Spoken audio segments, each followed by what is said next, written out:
할렐루야.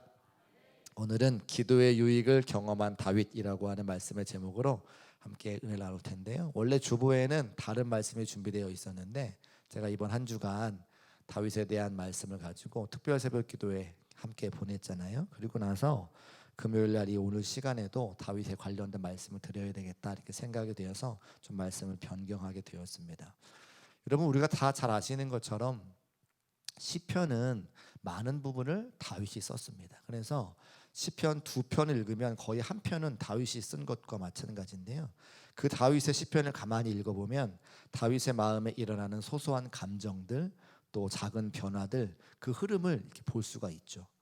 그러니까 노래는 또 다른 기도인데, 우리가 시편이 노래이기도 하고 시이기도 한데, 시편의 곡조는 다 알 수가 없지만 그 가사와 내용은 알 수가 있기 때문에 다윗이 어떠한 마음을 가지고 그 노래를 지었는지, 또 혹은 노래를 불렀는지, 하나님께 기도를 했는지는 알 수가 있는 거죠. 그래서 시편을 읽어보면서 다윗이 하나님 앞에 어떠한 마음으로 기도 혹은 노래 혹은 찬송을 드렸는지를 알 수가 있는 것입니다. 그래서 하나하나를 읽어보면 참으로 귀한 것들이 많이 있는데, 우리가 하나님의 마음에 합한 사람 다윗이라고 하는 제목으로 지난 5일 동안 새벽을 깨워 기도했어요. 하나님께서 다윗을 인정하신 거죠. 그 다윗이 하나님 마음에 합하다라고 말씀하시고 그를 칭찬하셨습니다. 그런데 가만히 생각해 보면 다윗이 특별한 업적을 이룬 것은 사실 아닙니다. 왜냐하면 다윗이 업적을 이룬 것이 여러 가지가 있지만 그것이 다 하나님께서 그에게 허락하셨기 때문에, 하나님께서 그를 그렇게 만들어 주셨기 때문에 다윗이 그 업적을 만든 것이니까 다 하나님께서 해주신 거예요. 많은 물질을 하나님께 드렸습니다. 근데 그 물질을 하나님이 주신 거죠. 많은 업적을 이루었습니다. 그 업적을 이룰 수 있는 건강도, 사람도 다 하나님께서 주신 거예요. 다윗의 지혜도 하나님께서 주신 거예요. 그러니까 하나님의 마음에 합한 사람이라고 인정은 받았지만 하나부터 열까지 전적인 하나님의 은혜가 없었으면, 하나님의 도우심이 없었으면 다윗이 그것들을 감당할 수 없었다고 하는 것입니다. 그러니까 오늘 새벽에 말씀드린 것처럼 다 모든 것이 하나님의 은혜인데, 우리 인생을 향한 하나님의 설계도, 인생을 향한 목적을 깨닫고 그것을 이루어드리기 원하여 마음의 열정을 불태웠던 그 다윗이 하나님 마음에 합한 자가 되었다고 하는 거예요. 그리고 그 일을 이룰 때에 오늘 저와 여러분이 함께 기도하는 것처럼 하나님의 뜻을 구하고 하나님께서 무엇을 원하시는지를 기도를 통해서 여쭙고 또 듣고 그 일에 순종했을 때에 그가 하나님 마음에 합한 자가 되었다고 하는 겁니다. 또 수많은 여러 가지 시편을 읽어보면 다윗이 원수들에게 쫓김 당할 때에 그 상한 마음을 하나님께 나와서 그가 기도로 이렇게 분노를 표출했던, 또 그의 마음을 토설했던 그런 것도 보게 되어집니다. 원수에게 쫓기고 생명의 위협을 느낄 때에 그 순간 하나님께 나와서 엎드려 자신의 생명의 안전을 구하는 그런 다윗의 기도, 또 나를 대적하는 그 사람들을 물리쳐 달라는 그런 다윗의 요청, 그렇게 기도할 때 하나님께서는 다윗을 위로하시고 또 다윗을 보호해 주시고 또 힘을 주셔서 영혼의 안정감을 주시는 것을 시편을 통해서 많이 볼 수가 있습니다. 그러니까 오늘 우리가 하나님께 기도할 것은 다윗과 같이 기도하면 되는 거예요. 다윗이 어떻게 기도했습니까? 하나님께 나와서 솔직하게 자기의 마음을 토로하는 거죠. 내가 지금 원수의 대적으로 말미암아 목숨을 잃게 생겼습니다. 지금 불안합니다. 나를 좀 도와주셔야 됩니다. 나를 안전한 곳으로 인도해 달라고 기도하는 그 모든 것들이 다윗이 솔직한 마음을 가지고 하나님께 아뢰었을 때에 하나님께서 우리의 마음을 위로해 주시고 또 우리의 생명을 지켜주시고 우리가 생각하고 염려하고 분노하는 그 모든 것들을 하나님께서 내가 다 안다라고 말씀해 주신다고 하는 거죠. 특별히 함께 우리가 읽은 61편 말씀에도 그런 내용들이 잘 나타나 있는데요. 먼저 2절 말씀을 다시 한번 화면에 올려주시고 같이 한번 읽어보겠습니다. 2절 말씀 함께 읽어보겠습니다. 시작. 내 마음이 약해질 때 땅 끝에서부터 주께 부르짖어 오리니 나보다 높은 바 위에 나를 인도하소서. 아멘. 내 마음이 언제요? 약해질 때. 여러분, 우리가 인생을 살아가면서 마음이 약해질 때가 있죠. 언제 마음이 약해지십니까? 아무도 내 마음을 몰라줄 때 마음이 약해집니다. 어느 한 사람이라도 내 마음을 잘 이해해주고 공감해주고 그 마음을 위로해주면 힘이 날 텐데, 세상에 그 누구도 나의 마음을 몰라주고 혼자 고립되어 있는 것 같을 때, 혼자라고 생각이 되어질 때에 가장 마음이 약해지고 무너지는 거예요. 다윗도 지금 왜 마음이 약해집니까? 아무도 다윗의 마음을 알아주는 사람이 없는 거죠. 사울에게 쫓길 때, 광야 생활할 때에 누가 다윗의 편이 되어주고 누가 다윗에게 힘이 되어줍니까? 그때에 다윗이 하나님께 무릎 꿇어 기도하는 거예요. 내 마음이 약해질 때에 주께 부르짖으오니. 마음이 약해지고 아무도 주변에 없을 때에 오직 하나님 한 분만 나를 마음을 알아주시오니 그 하나님께 나가서 부르짖어 기도합니다. 그때 하나님께서 어떻게 해주십니까? 나보다 높은 바위에 나를 인도하여 주옵소서. 바위라고 하는 것은 잘 아시는 것처럼 튼튼합니다.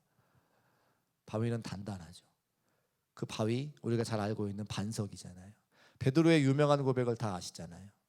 예수께서 너희는 나를 누구라 하느냐 물어봤을 때 많은 제자들이 있었지만 베드로가 주는 그리스도시요 살아계신 하나님의 아들이십니다라고 고백합니다. 그 고백 위에, 그 베드로의 고백 위에 하나님께서 교회를 세워주시죠. 예수님께서 교회를 세우십니다.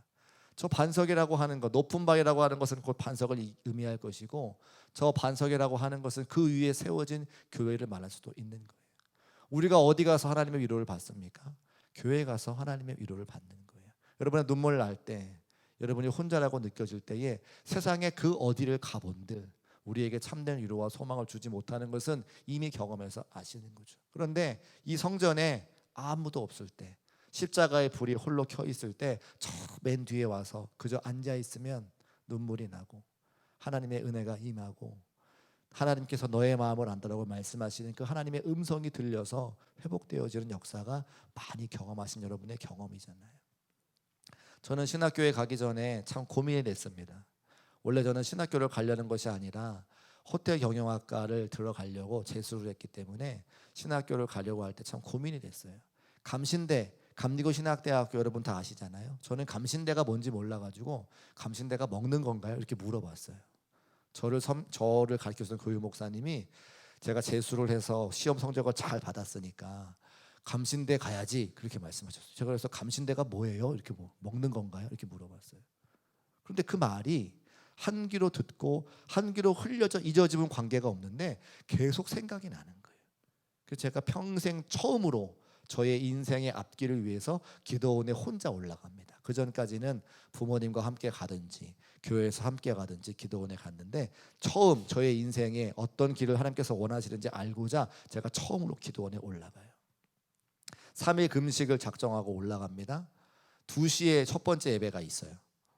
그래서 의정부에서 기차를 타고 청평까지 가서 거기서 청평에서 있는 버스를 타고 기도원에 올라가서 2시 예배를 참석합니다. 2시 예배 때 기도 제목이 뭘까요? 하나님, 제가 신학교 가기를 원하십니까? 아닙니까? 그런데요, 놀라운 사실은 기도 제목이 있었잖아요. 근데 그것과는 관계없이 기도 시간에 무릎을 탁 꿇고 기도하는데 머리부터 발끝까지 시원한 생수가 저를 싹 감싸 안는 거예요. 기도 응답은 관계가 없어요. 하나님의 은혜가 경험되어지니까 당연히 그 은혜와 사랑에 감사해서 신학교 가는 게 맞아요. 그래서 너무나 뒤도 돌아보지 않고 신학교에 들어가게 됩니다. 그리고 제가 3일 작정했잖아요. 첫 번째 시간에 응답을 받았으니까 그 뒤에 더 있을 리가 없죠. 그래서 그 다음날 다시 내려왔어요. 여러분, 그렇다고 하는 거예요. 하나님의 성전에 올라가서 나의 인생의 가장 중요한 기도 제목을 놓고 기도할 때에 하나님께서 응답을 주시면 그것으로 인생이 해결되는 거죠. 아무도 내 마음 몰라줄 때에, 내가 혼자 있는 것 같아 약해질 때에 하나님의 성전에 와서 무릎 꿇으면 그 마음을 주님께서 아시고 위로해 주셔서 반석에 나를 세워주시사 독수리 날개춤같이 올라갈 수 있는 힘과 지혜와 능력을 허락하시는 것이 우리 하나님의 은혜라고 하는 겁니다. 오늘 이 시간에 왜 나오셨습니까? 여러 가지 다른 이유와 목적으로 나오셨겠지만 한 가지 분명한 것은 우리가 다윗과 같은 간절한 마음으로 주 앞에 기도할 때 하나님께서 우리를 만나 주시고 각 사람에 딱 맞는 분량의 은혜를 허락해 주셔서 기도의 응답을 더해 주셔서 성령의 충만함을 더해 주셔서 우리로 하여금 새로운 힘과 능력과 소망을 얻게 하시는 그 하나님이 우리를 기다리고 계시는 것은 만고불변의 진리입니다. 이 시간 피곤한 몸을 이끌고 하나님의 성전에 나오셨으면 그냥 돌아가지 마시고 우리를 크신 사랑과 은혜로 감싸 안으시기 원하시는 그분을 만나고 돌아갈 수 있는 이 시간 되시기를 주님의 이름으로 축복합니다. 다윗이 그렇게 했다는 거예요. 마음이 약해질 때에 주를 부르짖으오니 나보다 높은 바위에 나를 인도해 주시는 그 하나님이 다윗의 아버지가 되셨고 나의 아버지가 되신다고 하는 겁니다. 다윗이 일생 동안 얼마나 많은 사람들을 피해 다녔습니까? 굴 속에 갇혀 있을 때도 있었고요, 광야를 미친 사람처럼 헤매고 다닐 때도 있었습니다. 자신의 그런 삶을 땅끝이라고 이야기하는 거예요. 동굴 바깥에 땅끝에서 내가 주님을 불러주셨을 때에 나를 반석과 같은 곳에 세워주셨다. 수많은 사람들이 나를 애워싼다 할지라도, 수많은 사람들이 나를 괴롭힌다 할지라도 하나님이 내 편 되시면 그 사람들이 다 필요가 없는 거예요. 우리 삶의 높은 곳에 거하는 바위가 무엇이 있습니까? 예수 그리스도라는 반석이 우리에게 예비되어 있고 교회라고 하는 곳이 우리에게 준비되어 있음을 꼭 기억하시기를 바랍니다. 그래서 예수님 한 분만이면 삶의 자리에 승리를 거둘 수 있고, 하나님의 성전 교회에 나와서 무릎 꿇어 기도하면 언제든지 하나님께서 우리의 마음을 위로해 주시고 내가 마땅히 걸어가야 바로 될 그 길을 알려주시는 것을 기억하고 오늘도 깨어 기도하여 하나님과 동행할 수 있는 저와 여러분 되시기를 주님의 이름으로 축복합니다. 두 번째는 4절 말씀에 다윗이 또 다른 경험을 이야기하는데요, 4절 말씀 올려두시고 같이 한번 읽어보겠습니다. 시작. 내가 영원히 주의 장막에 머물러 내가 주의 날개 아래로 피하리이다. 아멘. 다윗이 주의 장막에 머물렀다라고 기록하고 있는데 저거는 거짓말입니다. 다윗은 주의 장막에 머물러 있어 본 적이 없어요. 왜요? 도망 다니니까요. 다윗은 수 없는 시간 동안 하나님의 성전을 바라보면서 거기서 무릎 꿇어 기도했지 하나님의 장막, 하나님의 성전에 거한 적이 별로 없습니다. 그러니까 안타까운 거죠. 그런데 마음의 소원이 나는 거예요. 내가 지금 도망 다니기 때문에 하나님의 성전에 가서 주의 장막에 들어가서 예배할 수는 없지만 내가 늘 그곳을 사모하며 하나님께 기도하며 예배합니다. 그런 표현인 거예요. 그리고 주의 날개 아래로 피하기를 원합니다. 여러분 정말 교회를 간절하게 가고 싶었던 마음이 있으세요? 그런 마음이 언제 있으셨어요? 하나님의 성전, 주의 교회를 이곳에 오고 싶으신데 그렇게 하지 못해서 안타까운 마음 가지고 교회를 바라보면서 예배 드려본 적이 있으세요? 저는 두세 번 있었던 것 같아요. 저의 삶의 자리마다 정말 너무 간절해서 목마른 사슴처럼 하나님의 성전을 바랐을 때가 있었는데, 첫 번째는 군대에 있었을 때입니다. 군대에 있었을 때, 군대에 가니까 교회를 못 가게 하잖아요. 요즘은 안 그럴 텐데 제가 다닐 때는 군대에 가니까 교회를 못 가게 하는 거예요. 그 전까지는 늘 교회를 주일에 가는 게 습관화가 되고 부모님이 하셨으니까 갔는데 이제 타의에 의해서 교회를 못 가게 되니까 너무 교회가 가고 싶은 거예요. 그래서 계속 훈련병 시절에 또 이드모 시절에 군대를 못 가다가 군대 가서 100일 되면 100일 휴가라는 걸 나와요. 그 교회를 갔어요. 제가 그렇게 사모하고 바랐던 교회를 갔어요. 저의 모교회, 의정부에 있는 교회 2층 예배당에 저 위에 올라가서 예배를 드리는데 예배 시간 시작하면서 끝날 때까지 계속 눈물이 나는 거예요.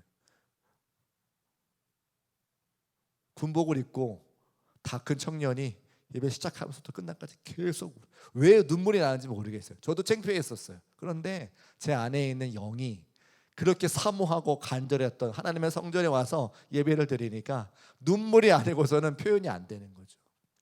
얼마나 기쁘고 감사하며 예배를 드렸는지 그날의 예배를 잊을 수가 없어요.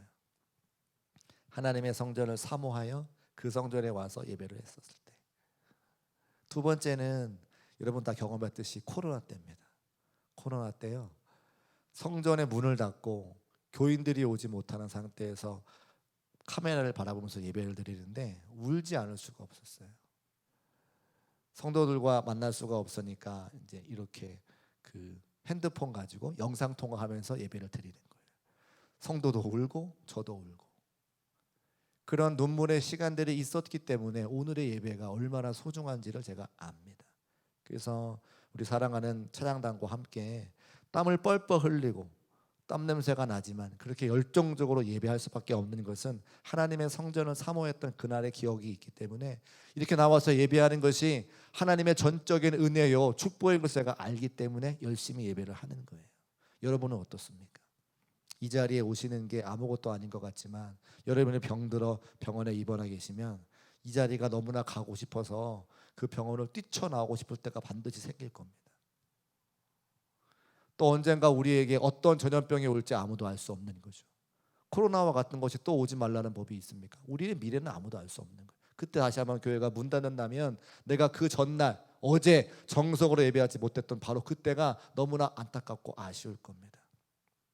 그러니까 나는 오늘, 여러분은 오늘 할 수 있는 그때에, 예배할 수 있는 그때에 나의 최선을 다해서 주 앞에 정성으로 예배하는 것이 나의 마땅한 의무라고 하는 거죠. 다윗은 그런 마음 가지고 하나님 앞에 예배를 드리는 거예요. 내가 영원히 주의 장막에 머물러. 그럴 수 없는 상황인데 그렇게 하고 싶다고 고백하면서 예배드리는, 기도하는 그 다윗의 그 안타까운 고백이 여러분 느껴지셔야 돼요. 내가 영원히 주의 장막에 머물러 주의 날개 아래로 피하고 싶습니다. 주님. 우리가 좋은 집에 산다 한들, 많은 물질을 가지고 있다 한들 마음의 안정과 평안을 누리지 못하면 그것이 무슨 소용이 있겠습니까? 하나님의 성전에 와서 함께 예배드리고 그것이 나에게 위로와 평안과 기쁨이 되어서 가득한다라면, 세상에 물질이 조금 없다 한들, 세상에서 원하는 건강이 조금 없다 한들 그것이 우리에게 무슨 큰 의미가 있겠어요? 하나님의 성전에 모여서 함께 예배할 수 있는 이 날이 내게 주신 가장 큰 은혜요 기적인 것이라고 하는 기억하고 우리가 할 수 있을 때에 오늘 이 자리에서 하나님께 정성으로 예배할 수 있는 저와 여러분 되시기를 주님의 이름으로 축복합니다. 마지막 한 가지 더 말씀드리면 5절 말씀인데요. 5절 말씀 올려두시고 같이 한번 읽어보겠습니다. 시작. 주 하나님이여, 주께서 나의 서원을 들으시고 주의 이름을 경외하는 자가 얻을 기업을 내게 주셨나이다. 아멘. 주 하나님이여, 주께서 나의 서원을 들으시고 주의 이름을 경외하는 자가, 주의 이름을 경외하는 자가 얻을 기업, 그것이 무엇입니까? 바로 하나님이시죠. 우리는 하나님께 요청드리는 게 참 많아요. 건강도 주시기를 기도하고, 물질을 주시기도 기도하고, 자녀가 잘 되고 형통하는 것도 기도하고, 또 교회가 부흥하는 것도 기도하고, 여러 가지 기도하는데 사실은 하나님 한 분만 계시면 그 모든 것들이 다 해결되는 겁니다. 맞습니까? 네. 그렇게 기도해야 됩니다. 물질도 있어야 되고요, 건강도 있어야 되고요, 자녀가 잘 되고 형통도 해야 됩니다. 그런데 하나님 한 분만 계시면 그 모든 것들이 다 해결되는 거예요. 기업을 뭘 이야기하냐면 하나님 그분 자체를 말하는 거죠. 주의 이름을 경외하는 자가, 하나님을 두려워하고 하나님을 사랑하는 자가 받을 기업은 하나님 그 자체입니다. 여러분, 우리가 대통령을 만나러 간다고 생각해 보세요. 그러면 아마 그 전날부터 목욕도 하고 새 옷도 준비해가지고 대통령 앞에 갈 겁니다. 하나님께서 우리의 아버지가 되셔서 날마다 우리를 만나시기 원하신다는데 왜 우리는 자꾸 다른 것을 취하려고 합니까? 목사가 여기 서가지고 다른 세상 이야기하고 돈 이야기하고 다른 이야기하면 여러분이 얼마나 마음이 상하시겠어요? 이 자리에 서서 하나님의 말씀을 증거하는 것이 여러분이 저에게 원하시는 것인 것처럼 하나님께서는 여러분에게 하나님 한 분만을 갈망하고 원하신다는 거예요. 기도할 때 하나님을 구하고, 예배할 때 하나님을 구하고, 찬송할 때 하나님의 기쁨이 되기 원해서 구하는 그 모습 자체를 우리 하나님을 원하신다고 하는 거죠. 여러분, 찬송할 때 무엇을 놓고 찬송하십니까? 제가 찬송하기 전에 기도하는 거 있어요. 마음과 생각과 중심을 하나님께 올려드리기 원합니다. 그것이 하나님 한 분만으로 만족하는 삶이잖아요. 주 하나님이여, 주께서 나의 서원을 들으시고 주의 이름을 경외하는 자가 얻을 기업을 내게 주셨나이다. 다윗이 수많은 사람들이 그를 죽이려고 했을 때에, 장막에도 가지 못하고 먼 곳에서 바라보며 예배할 때에, 그 광야에 쫓김당할 때에 오직 하나님 한 분만 계셨기 때문에 그가 그 어려움의 순간들을 능히 이겨낼 수 있었다고 하는 겁니다. 우리의 고난과 같은 이 어려움의 삶의 자리를 하나님이 계신다면 능히 이겨낼 수 있다는 거예요. 그것이 확실하고 분명하여서 오늘 이 시간 기도할 때에 그 하나님 한 분만으로 만족하고 그 하나님만 구할 수 있는 우리 중국교회 모든 성도의 삶이 되시기를 주님의 이름으로 축복합니다. 다윗은 하나님의 마음에 합한 자가 되었습니다. 하나님을 향한 열정이 있었어요. 하나님을 향한 사랑이 있었고 하나님을 향한 간절함이 있었습니다. 그리고 그가 하나님께서 그려놓으신 설계도, 인생의 목적을 따라 살았기 때문에 그의 마음에 합한 자가 되었어요. 그리고 그는 결론적으로 오늘 시편 61편의 말씀과 같이 그는 하나님 한 분만을 원하는 그런 사람이었습니다. 그 열정이, 그 마음가짐이 우리 중국교회 모든 성도들의 마음가짐과 열정이라면 우리도 다윗처럼 하나님 마음에 합한 자가 될 수 있다고 하는 거죠. 저는 제 개인적으로 하나님 마음에 합한 다윗과 같은 삶이 되어지기를 원합니다. 또 우리 성도들이 그런 삶이 되어지기를 원해요. 그래서 우리 모두가 다 마지막 때 칭찬받고 하나님 한 분만으로 만족하고 하나님께만 큰 영광 올려드리는 중국교회 모든 성도의 삶이 되시기를 주님의 이름으로 축복합니다. 우리 찬송 빈들의 마른 부분 같이 찬송하시고 우리 함께 합심하여 기도하도록 하겠습니다.